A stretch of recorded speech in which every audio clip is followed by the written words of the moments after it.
Okay guys, so this is a big reading for you. February must be heralding in some sort of change. I know it's not your birthday times or anything, but perhaps the month of February has some sort of planetary alignments in the astrological perspective that will be having an impact on you. When the major arcanas turn up, we know that this is when the universe is propelling the action more than yourself. So this is about events and situations that could take place that you may seemingly think, God, I've got no control over it, or, why did these things happen, or what's this all about? These are keyholes of time, very important, that propel you to another aspect or dimension of your life, including the physical, the spiritual, and the emotional. They're really profound places in time, and when you look back you'll remember certain aspects or certain things that happen as being important, and it looks like this month could well be one of those. So let's start from the beginning with the Hanged Man for now. I'll move that up a little bit so we can see it. We've got quite a lot of grey and black shining through here. The grey, as I always think, is just kind of slows things down and is more thought, contemplative or meditative.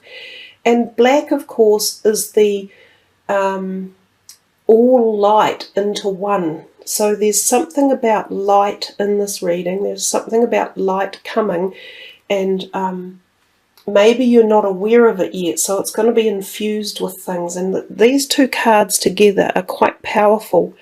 So there's big changes afoot, I think. The Hanged Man, we start off here and the beginning of this month, and this is almost the beginning of the year. This is often saying you are at a crossroads in life and wondering which direction to take for whatever reason. And this could be any perspective or paradigm in your life. Often we see this illumination around his head. So quite often, this is where I was thinking maybe the light was coming from. In fact, we see two big glowing radiant lights coming in. I'm convinced that there's going to be some sort of kapow thing happen for you. This is about your spirituality and the thoughts that come into your mind, and you seem to find clarity or vision in solace in your own personal space. No one else can do it for you. No one else can give it to you or teach it. It's you learning it and finding it and igniting with it. So it's a time of often quite immense change at a very deep level. But it can also be that this is a hold-up in procedures. So things go quiet, or the direction that you might think you're going in stops or slows down, and maybe you then go off in a completely different tangent. I do sometimes think with this card health-wise that if anyone's having headaches or eye problems or anything like that, you might need your glasses fixed, or you might get glasses or contact lenses. You may need to have your ears tested. You may need to have massage on your back, neck or shoulders, or if you're getting headaches, you might want to get them checked or release the tension somehow. Massage is a wonderful modality, and you can do a lot of cathartic healing through that. We come here to the Emperor, and this is often called the Aries card. So there could be something about an Aries energy in your reading for this month, or something to do with even the timing of the year. Aries is often associated with April. So this card could be insinuating that some of the stuff that's happening now will go through to April, or be energized or activated in April. It might start now and be finally turned on or confronted, or something happens in April as well. He's also about authority, rules and regulations, and doing things in the correct manner. He could be a new partner coming into your life, and he could be a slightly older man. They can be legal people such as lawyers or accountants that you may be seeing in this month, or you may require their services one way or another. You may go to him for wise counsel. He could tell you things, probably not at this great spiritual level, more at the physical level. He could be a financial planner or advisor. He could just be a friend or relative. It is usually a person, and it is usually a man. So keep your eyes out if you're looking for new love interest. It could be him. We come to this card, sort of roughly the third week of February here, and we see the Death card. And again, I bring your attention to the light in the background, and this light here. There's just this real connection. So something in your life, something old that no longer suits you, often a belief system, or outmoded ways of thinking, or something that you no longer need or is of no longer service to you, will dissipate. It leaves your life. You are walking on out and into the next months. It's a great card to get. I really think the name Death was probably a misnomer. I feel it should be, and I think John Holland calls it something like birth, actually. It is almost like that. You will awaken to something new and powerful in your life, and it's grateful time. Yes, it can be a little bit anxious because when we let go of old things, we're uncertain of what the newness brings in. So we can have a bit of anxiety to do with that. But every ending has a new beginning. Every time a door shuts, another one opens. And that's the most powerful, empowering part of life. Nothing remains the same. It is constantly moving. This universe never stops, neither do we. So this is the really awesome reading. It's full of in-depth learning lessons and growth and knowledge and movement and everything for you. We come to the fourth week and we see the Devil. And there could be something in here for some of you about moving on from relationships, because I see that the overall energy is the Ace of Cups. And we think of the Devil quite often. We see these two people here. And so we think of the Devil as sometimes unbalanced energies within ourselves or our relationships, or the way we deal with life, or how we think about things. Often it's the card of obsession. And you can be obsessed about anything, such as your job, the money, the house, the materialism. How do I look? What is my diet? Am I too fat? Am I too thin? Are you taking too many drugs? Are you doing illegal substances? Is your relationship balanced and harmonized, or is it abusive? Anyone in abusive relationships, this could be the time now that you leave them and move away. You shouldn't be abused in a relationship. There should be harmony, balance, love, nurture, support, joy, happiness. Every single one of us deserves that.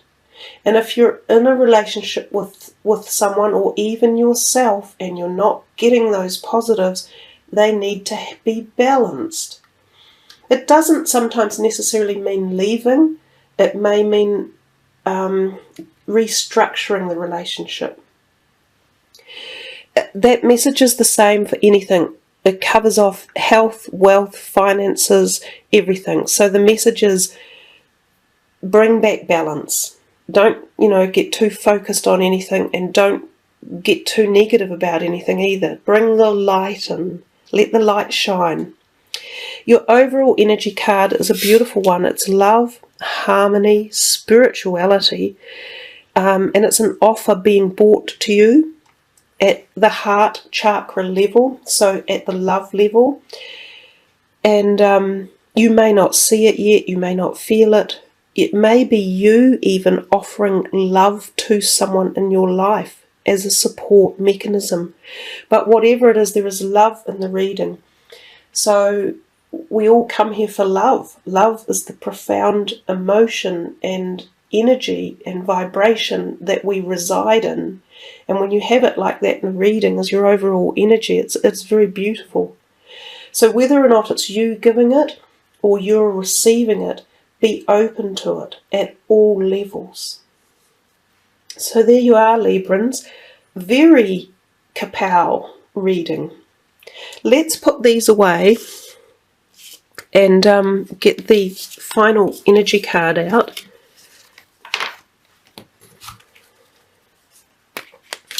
It's the chakra energy cards this month. I wasn't actually sure that that was what I would be doing, but they just seem to have been determined to get their way into the readings. They weren't going to stop, and I really don't know where I'm going. You can see that. I have no idea. Just moving in.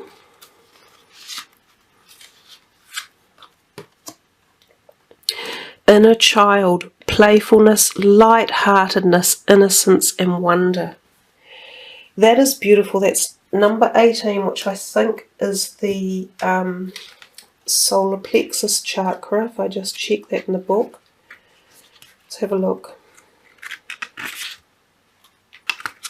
It is the solar plexus chakra, and that is the one that gives you the strength in your body. So great strength coming in there.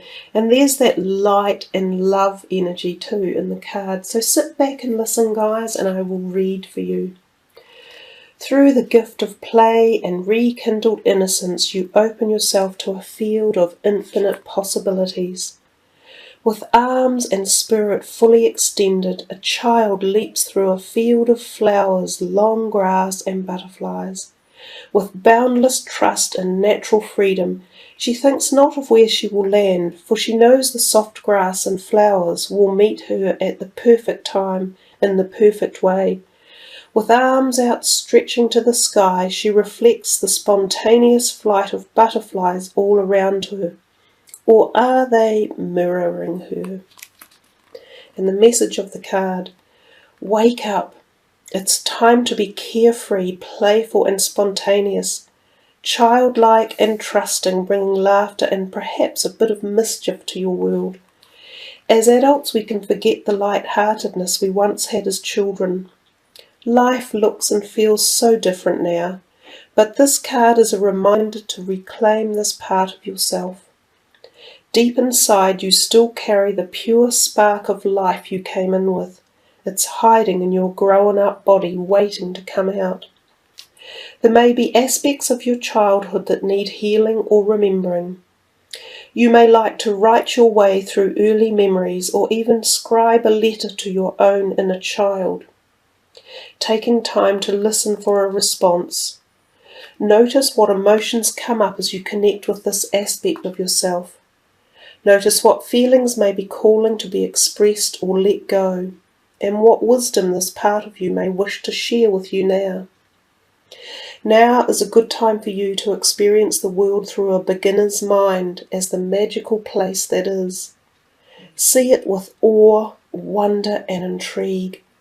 Be open to a world of new opportunities, new perspectives, new knowledge and new experiences.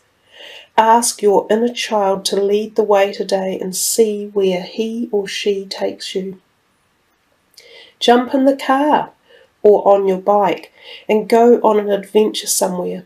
Play in the sun, build a sandcastle, run around on the grass, draw a picture, tell a joke, bake a cake with a friend, dance around in your room, tell a story in the dark, do a puzzle, build a fort, play a board game with your partner, or best of all, spend time in genuine play with kids.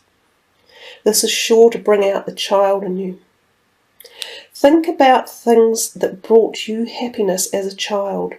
Often they are the simple pleasures of life. Include a little of this into your world again. As the child in you knows so well to do, laugh and have fun because it feels good. What a lovely way to finish off your reading. Look how much yellow and sun there is there, and that's that feeling of the light coming in. And I talked earlier about the light, and in that part of this reading when it said this is the world of new opportunities, new perspectives, new knowledge and new experiences, you had so much of that in your reading. Lovely, lovely connection, Libra. And as I say, I think this is the beginning of a new journey. So embrace it and enjoy it. Congratulations and have a wonderful February.